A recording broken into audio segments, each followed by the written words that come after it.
અંકલેશ્વર તાલુકાનું શક્કરપોર ગામ દેશ આઝાદ થયો ત્યારથી જ એનો ખૂબ મોટો ઇતિહાસ રહ્યો છે।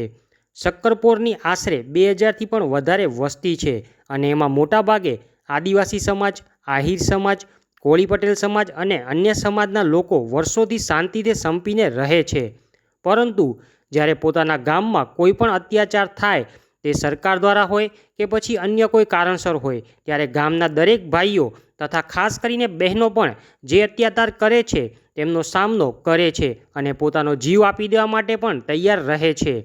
શક્કરપોર ગ્રામજનોનો પોલીસ તંત્ર હોય કે કલેક્ટરનો ઓર્ડર હોય કે પછી સરકારનું કોઈ પરિપત્ર હોય, જો દેશના હિતમાં હોય એવા કાર્યો માટે સમગ્ર ગ્રામજનો હંમેશા તૈયાર રહે છે। આજે ભારત દેશના લોકલાડીલા વડાપ્રધાન શ્રી નરેન્દ્રભાઈ મોદી સાહેબનો ડ્રીમ પ્રોજેક્ટ બુલેટ ટ્રેન હોય કે એક્સપ્રેસ હાઈવે હોય કે પછી ગુડ્સ ટ્રેન હોય, હંમેશા દેશના વિકાસ માટે અંકલેશ્વરનું આ શક્કરપોર ગ્રામજનોનો સિંહ ફાળો રહ્યો છે। મોદી સાહેબના ડ્રીમ પ્રોજેક્ટમાં 100 વીઘાથી પણ વધારે જમીન ગઈ હશે, પરંતુ શક્કરપોર ગ્રામજનો હસતા હસતા જમીનો આપી દીધી છે, પરંતુ અત્યાર સુધી એમનું જમીનનું વળતર 100% પણ મળ્યું નથી। જ્યારે પણ મળે છે ત્યારે ગ્રામજનો સ્વીકાર્યું છે, પરંતુ છેલ્લા કેટલાક દિવસોમાં પાવર ગ્રીડ કંપની દ્વારા ઇલેક્ટ્રિક ટાવર ઊભા કરવા કોઈપણ જાતનું વળતર ચૂકવ્યા વગર પોલીસ પ્રોટેક્શન સાથે ભર ચોમાસે કામ શરૂ કરી દેવાનો પ્રયત્ન કરી રહ્યા છે। એ કેટલું વ્યાજબી છે?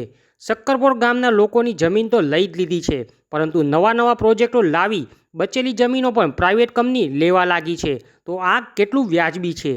પરંતુ યાદ રાખે આ સરકાર કે આ શક્કરપોર ગામ છે અને તેનો ઇતિહાસ તમે ખોલવા જશો તો આ શૂરવીરોની ધરતી છે, જેથી શક્કરપોર ગામના ગ્રામજનો મરવાનું પસંદ કરશે પરંતુ અન્યાય સહન નહીં કરે। જેથી મીડિયાના માધ્યમથી શક્કરપોર ગામના ગ્રામજનો સરકારને રજૂઆત કરવા માગે છે કે તાત્કાલિક ધોરણે કોઈ કમિટીની રચના થાય, નહીંતર ગાંધી ચિંધ્યા માર્ગે આંદોલનની શરૂઆત થશે। किसी के पास मार्किंग मेरा खुद का गेट है तो मार्किंग नहीं है। इसके पीछे रीजन बोलिए ना सर।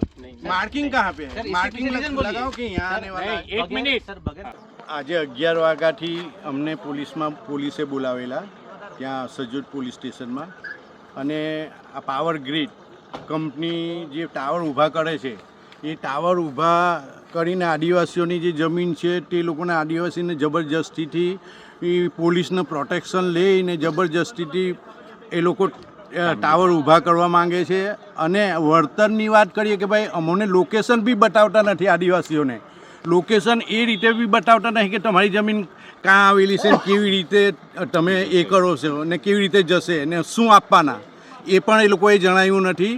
અને અમોને 11 વાગ્યાથી આ લોકોએ અમને ભૂખા સવારના હમણાં 6 વાગે પાછા એ લોકો શક્કરપોર ગામમાં પાછા આદિવાસીઓની જમીન પર પોલીસનું પ્રોટેક્શન લઈને પાછા ટાવરો ઊભા કરવા માટે આજે બી હમણાં બી એ લોકો તૈયારી કરી છે। અને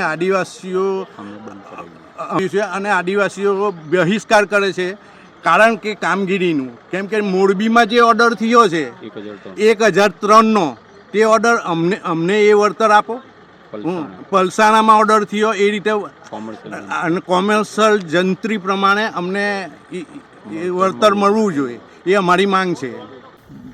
આજરોજ 11 વાગ્યાના સજોદ પોલીસ સ્ટેશનમાં પાવર ગ્રીડ કોર્પોરેશનના અધિકારીઓ અને પોલીસ ડિપાર્ટમેન્ટ સાથે મધ્યસ્થીથી મિટિંગ રાખવાનું સૂચન કરેલું, પણ એ મિટિંગ ભૂખા પેટે બધાને બેસાડી રાખવામાં આવ્યા અને કોઈ કારણસર સાંજે 5 વાગે આવ્યા અને 5 વાગે કેટલું વળતર જોઈએ, શું છે શું નહીં, એ બધી ચર્ચા કરી અને પછી છે તે એમણે પાવર ગ્રીડ કોર્પોરેશનના કર્મચારીઓ એમ કહ્યું કે ભાઈ એ અમારા હાથમાં નથી, જો તમારા હાથમાં ના હોય નક્કી કરવાનું પણ તો પછી છે તે અમે જમીન કેવી રીતના આપીએ। અને હાઈકોર્ટનો ચુકાદો છે કે કોઈપણ ઇલેક્ટ્રિસિટીની સાથે ખેડૂતો સંમતિ નહીં આપે ત્યાં સુધી એમના ખેતરમાં પગ નહીં મૂકી શકે। તો સાંજના 6 વાગ્યે શક્કરપોર ગામ આખું આદિવાસીઓનું ગામ છે અને આદિવાસીઓને નબળા સમજીને એ લોકોએ પોલીસ બોલાવીને છે તે કામગીરી શરૂ કરતા આદિવાસી આગેવાન અમારા જીવરામભાઈએ મને ફોન કરતા હું સ્થળ પર પહોંચ્યો અને ખેડૂતો મોટી સંખ્યામાં હાજર રહ્યા।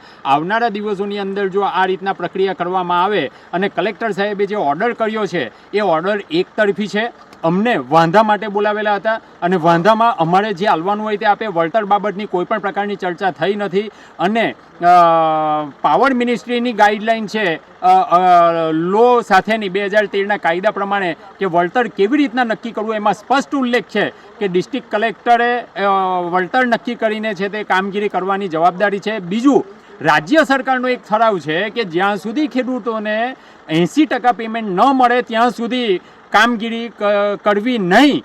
તેમ છતાં રાજ્ય સરકારથી પણ ઉપરવટ જઈને આ પાવર ગ્રીડ કોર્પોરેશનના કર્મચારીઓએ પોલીસ પ્રોટેક્શન લાવીને કામગીરી કરવાની ચેષ્ટા કરી છે, જે જધન્ય કૃત્ય સમાન છે.